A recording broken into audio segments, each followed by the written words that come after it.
at large. I'm also president of Prince George's County Young Democrats, better known as PGCYD. You are watching The Soul of the War. Hey everyone, welcome to The Soul of the War. For our candidate spotlight today, we will be interviewing Martin Mitchell. Welcome. Thank you. Thank you for having me. No problem. Can you state for the camera, who you are, what you're running for? Sure. My name is Martin Mitchell. I'm running for Laurel City Council at large, my hometown. And I'm also the president of the Young Dems here in this county. Okay. How did you grow up? Where did you grow up? I grew up in Laurel, so I'd like to say I'm homegrown, Laurel raised, but better known as in Prince George's County, gorgeous Prince George's County. So Prince George's and the city of Laurel is near and dear to my heart. Okay. Are you a person of faith, or do you attend church? Yes, I mean I am a person of faith. I would like to say, I could attend church more, definitely, Okay. but without a doubt, a person of faith. How has your faith helped you get to where you are today and formed you into the man that you are now? Well, I would say that, believing that, whatever your situation might be, you will overcome it. And just, having that positive mindset to believe that. And the thought is like, you realize after you go through a situation and, something else occurs, like, wow, that wasn't, the worst day of my life or, the worst thing I've ever been through. Like, I can overcome it, I can triumph. Can you tell me a little bit more about like your family life? How did you grow up? Do you have brothers and sisters? Are your parents together? What was your household like? Sure. I mean, I was raised by my mom, so, our mom, she's my hero. Of course, she worked, very hard to, make sure that, I stayed on the right track and, that she was at all the sporting events. So, she definitely filled the role sometimes. And, I had a lot of uncles, so I had a lot of uncles that, taught me a lot of things. And, I would say family life now, I'm a family man. I have twins. They just started school this year. That's, exciting and nerve-wracking at the same time. But, I definitely, am always been a family person. And, my grandmother, she was able to move to Laurel a couple years ago. So she's one of the #1 babysitters. And, I'm so happy to have the matriarch of the family, a couple blocks away. God bless her. But yeah, I mean, family is everything. That's good. That's good. So speaking on family and leadership, you do coach wrestling as well, correct? Yes. So how did you kind of get into that, and what's your motivation behind doing that? Well, I got into wrestling, kind of, it was a funny story. I believe I got into trouble in 9th grade, and I wasn't even aware that the school had a wrestling team. And an administrator, I guess he realized that I was a certain weight class in which they needed, which was like the lowest weight class. Because I remember starting high school, I was like 80 pounds. I think I was, sub 5 foot, if 5 foot. So it was very, very small coming in, and they needed a 103 pounder. So I was definitely, I definitely fit the bill to be that. And I remember he said to me, like, either you join the wrestling team, because, you have grades, and, I know that you could do it, or you take a 2-day, 3-day suspension, whatever it might have been. But at the time, it was a no-brainer, take suspension or participate in athletics. And, wrestling worked out for me. It helped, like my ADHD, help calm down, and it helped me like focus my energy, and then also just stop fighting, because of course there was no reason to fight, because of course I had to keep my grades up and I couldn't get in trouble, and you're releasing all this negative energy doing sports, so it's a positive. So that's really how I came along to wrestling, and ever since then wrestling is life. I wrestled in college, and the thought is coaching now is just paying it forward, giving back, because there was many people who came back to the room to help me develop. So, yeah. That's awesome. Speaking of school, where did you attend college? Well, I graduated from Bowie State, the first HBCU in the state of Maryland, and I say oldest. So, Yeah. If I'm so lucky, next year I can call Bowie State my alma mater as well. Yes. Yes. So, Absolutely. yeah, what did you major in? History and government. Nice. History and government. So, I came along, public service, honestly. What motivated you to attend an HBCU over a PWI? Well, I went to a PWI before. I went to school in Rhode Island. Of course, it was a great time. It was definitely very expensive. It's one of the, more expensive schools in the Northeast. But one was just, of course, price. Of course, price and then location to home. And like, they're not going to let you fail. Like, you got to try very hard to fail at HBC. Like, you got to really try very hard because they're like, nope, I'm not going to let you fail. So. Yeah, that is the beauty of it, HBCU. I also went to an HBCU for undergrad at Bennett College, Yes. which was the first HBCU for women. Would you say that, for me, I know that Bennett College was a huge inspiration for me when it came to leadership and choosing to run for office and getting involved in my community. Would you say that your HBCU did the same thing for you? For sure, for sure. One of the things I was doing an interview, I think it was a week or two ago, with the Alumni Association of Bowie, and one of the things that I spoke about was the fact that Bowie did really well on presenting like career opportunities and kind of networking opportunities to the students in the different departments. And one of the ways that I came across kind of my first paid job, in politics was, I don't know if your department has this, but where you walk in and they have the cork boards that have the different job postings and career postings. So like a lot of students might not read it, but generally like once a week or every other week I would go check it out. And I remember that there was something about interning in the General Assembly, and it was a paid job. So I was like, okay, this is cool, and that kind of jump started my working in politics outside of, I think I was an intern a few years before, but it wasn't paid or anything like that, and it was more so helping on the campaign, not in the legislative capacity. So that was great, and then Bowie just really made me kind of start organizing. What would you say motivated you to run specifically for city council in Laurel? Well, many things. For one, if you ever talk to me prior to running for city council years ago, I always stressed the importance of like local government, local politics, local elections, because a lot of times, people care about what happens at the national level and on the federal level, but that doesn't matter as much in your everyday life. Get to know them personally. Make sure you send emails. Make sure you show up at their offices with questions. Pester them. Become that super voter, because at the end of the day, that's who they write laws for. They write laws for their super voters, the people that are voicing their opinion. It really matters about like who the mayor is in your city, who is on your city council, who's on your planning commission, who's on your zoning board in the city. Those are the little things that necessarily people don't focus on, but they impact your everyday life. Like, is your trash getting picked up? Are your roads being repaired? Like these property taxes you're paying, do you feel that, you're receiving the services, to actually match what you're paying? You know what I mean? So a lot of times that has to deal with, your local government. So for me, it was like, what better place to, start, than your hometown? So here at the Soul of the War, we do pride ourselves on informing the public on all roles, all positions, and putting it in the most lamest terms possible so that people can fully understand at any level they are in politics. So can you explain your role and position that you're running for? Yeah. So, the role of your city council person, going back to what your schoolhouse rock. Your city council, they are your legislative branch of local government, your city. The mayor, he would be considered the executive. So, that's at a very basic level. And the thought is some of the responsibilities of the council, we'll keep it very simple, right? We won't even say zoning.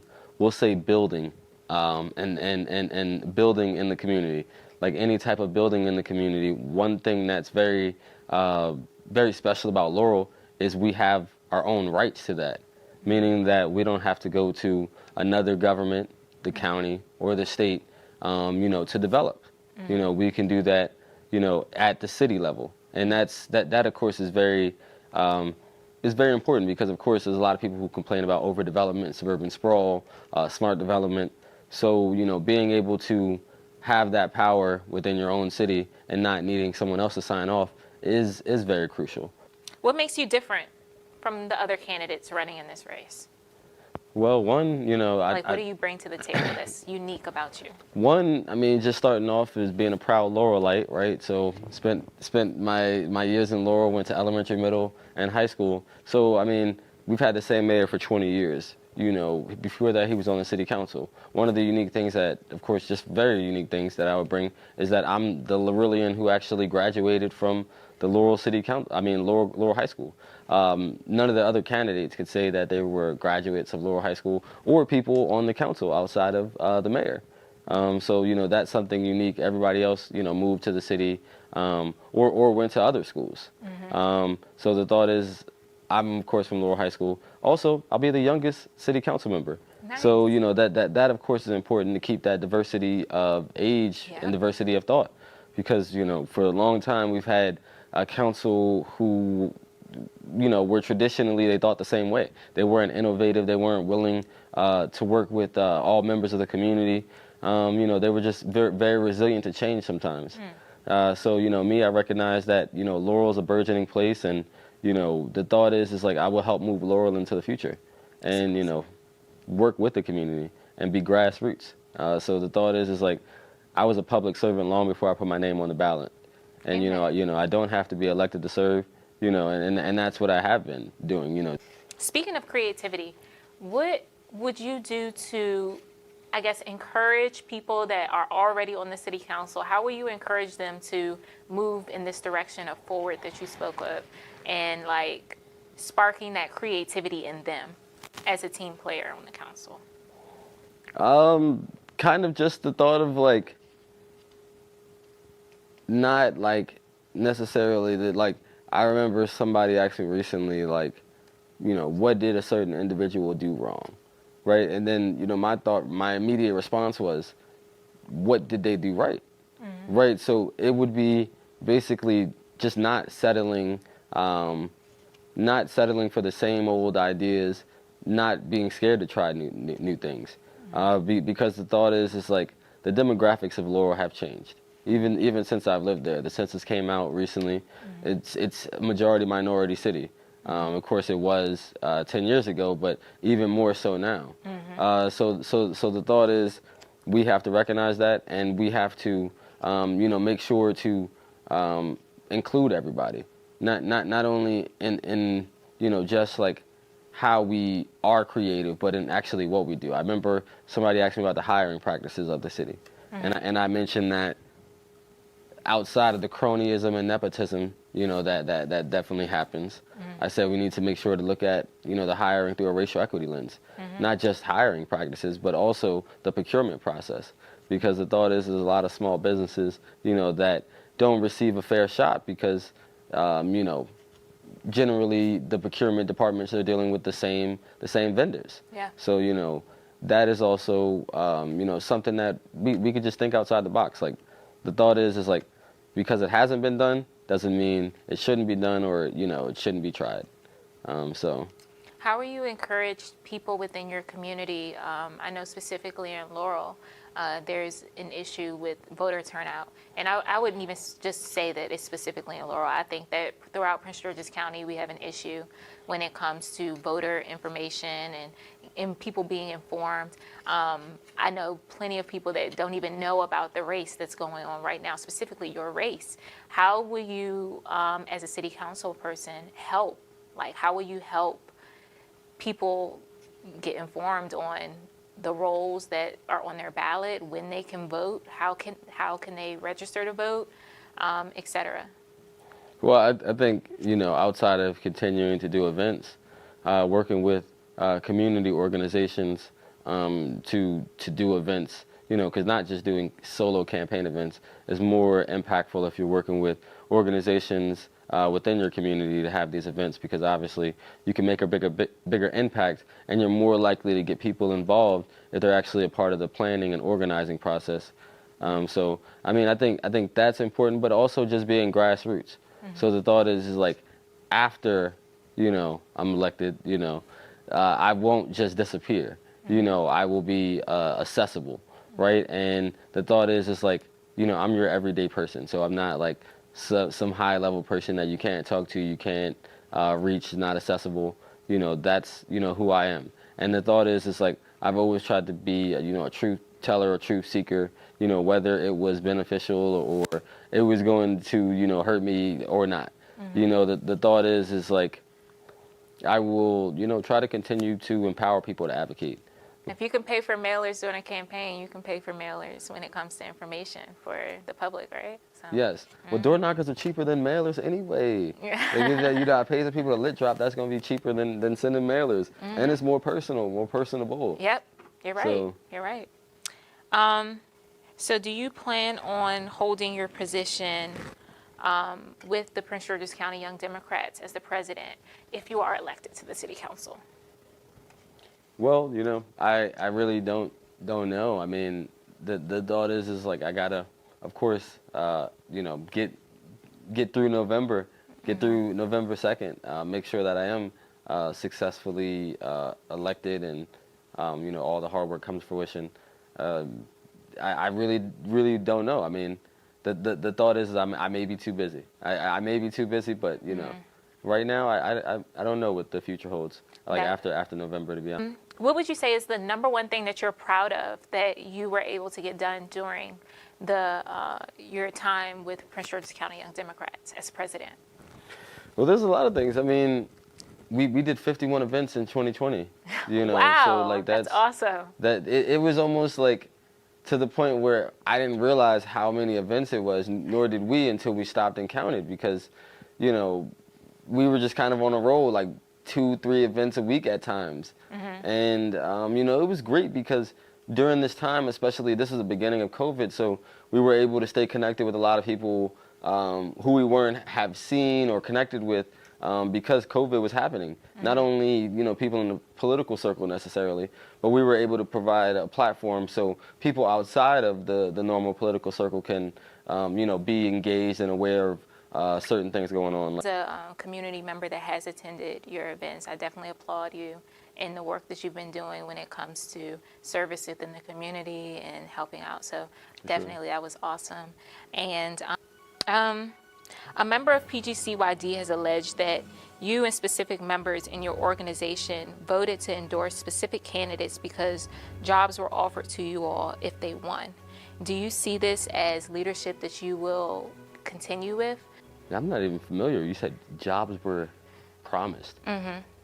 No, I mean, for me, nor anyone else, I don't believe jobs were promised. Even if we say that, like, help people get certain positions, a lot of times they were either weren't employed or they were working somewhere else, and they met them through the organization. So I wouldn't say that there was a promise to act in any manner or endorse an individual. Okay. Yeah. To get a job. Yes. Okay. That's completely Okay. correct. If with crime like consistently on the rise, I have noticed it personally a spike since the pandemic. How will you address that as City Council? A spike in crime since the pandemic. Huh. I have heard a lot about that, even doing door knocking, especially the concern of crime. I believe that, for me, I believe that a lot of the crime is due to like opportunities. And of course, like COVID, has hurt a lot of people's opportunities, whether it be like job opportunities, or just, opportunities to go back to, things as they did years ago, regularly. So the thought is, in the city, locally, I would try to figure out, how we can, have more job fairs. I would try to figure out, like, not only, like, just traditional jobs, but how we can promote, like, more, like, gigs. Because the thought is, like, we're in a gig economy. So that's, like, how a lot of people, sometimes make money, even if they have a full-time job. They have these, hobbies in which they monetize. So, I mean, definitely job fairs, definitely, figuring out how to promote different gigs to the community. And one of the things that I believe is we should have like an app, like a community app, something that could be able to connect people to resources, Nice. being like jobs, but also being like city services. I think that would be kind of cool, and especially us living in the 21st century, an app would probably be pretty highly used. Yeah. Especially if we got like a millennial to, run the app. Very cool. We definitely don't need an old person to run the app. We need a millennial to run the app. I think that that's an awesome way to just make the community feel more safe. What is your advice? What advice would you give to someone that is looking to run for office? Start locally. I mean, even if you desire to run at a bigger level, start your service in your community, in your hometown. Even, if it's not traditional public service, if it's, coaching, mentoring, start locally, and that's what I would say. Start locally and just find out how to get involved. Everyone should know who their local representatives are.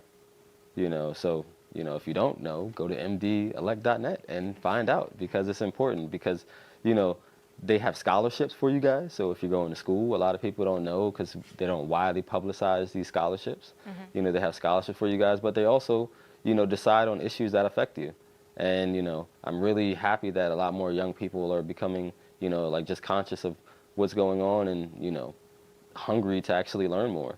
So yeah, I think we have a different generation coming up. Yeah, do it. So where can people go to find out more about you, your race, and who you are? Sure. I mean, martinforlaurel.com is the website, but also there's socials. So Twitter, Facebook, Instagram, Martin for Laurel. You could learn more about me. And if you ever have a particular question, feel free to email me or call me. I'm very accessible. Thank you. I appreciate your time. Yes. Thank you so much for watching this interview with Martin Mitchell, candidate for City Council in the city of Laurel. All of the information that we spoke of on this interview will be available on my website, thesouloftheward.org. I'll see you all soon.